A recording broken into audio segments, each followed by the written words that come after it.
ஓம் நமோ வெங்கடேசாய. திருக்குமரன் மாஸ்டர் சேனலுக்கு அன்புடன் அழைக்கிறேன்.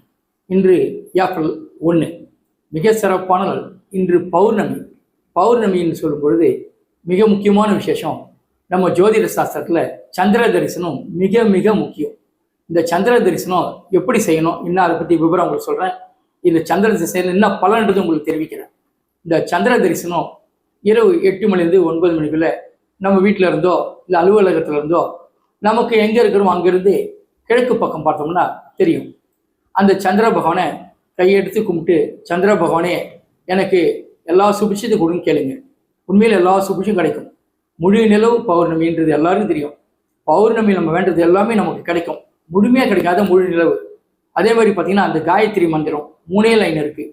சமஸ்கிருதத்தில் வரும், தமிழ்லே இருக்குது. படித்து சந்திர பகவானை கையெடுத்து வணங்கி, சந்திர பகவானே என் குடும்பத்துக்கு சுபிட்சத்தை கூட கேளுங்க. நிறைய சுபிட்சம் உண்டு அவங்களுக்கு. சந்திரனை வழிபட சுபிட்சமாக இருக்கலாம். இது எல்லா ராசிக்கும் எல்லா ஆங்கில தேதி பிறந்தவங்களும் பொதுவான சப்ஜெக்ட்.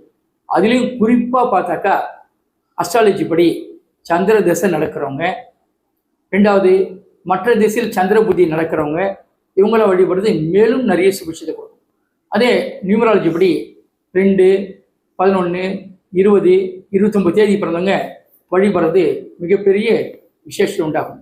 அதே மாதிரி இந்த சந்திராஷ்டமத்தை கடகராசிக்காரங்களும், ரோகிணி நட்சத்திரக்காரங்களும், அஸ்த நட்சத்திரத்தில் பிறந்தவங்களும், திருவோண நட்சத்திரத்தில் பிறந்தவங்களும் வழிபடுறது ரொம்ப சிறப்பாக இருக்கும். மாபெரும் வெற்றி உண்டாகும். இதை 1 மாதம் செய்தால் போதாது. மாதம் சந்திரன் நீங்கள் வழிபடுங்க. பௌர்ணமியை 5 மாதத்தில் பாருங்கள். ஆச்சரியப்படும்போது பலன் தெரியும். 1 வருஷம் வழிபடுங்க. நீங்கள் தான் கோடீஸ்வரன். செயலில் பாருங்கள், உண்மை தெரியும். அடியனுடைய 30 வருஷத்து அனுபவத்தை நம்மளோட பகிர்ந்திருக்கிறேன். நீங்களாம் நல்லா இருக்குன்னு சொல்லிட்டு தான் அடியன் உங்களோட தொடர்பு கொண்டிருக்கேன். மேலும் சுபிட்சம் உண்டாக அடியனை தொடர்பு கொள்வோம். நன்றி, வணக்கம்.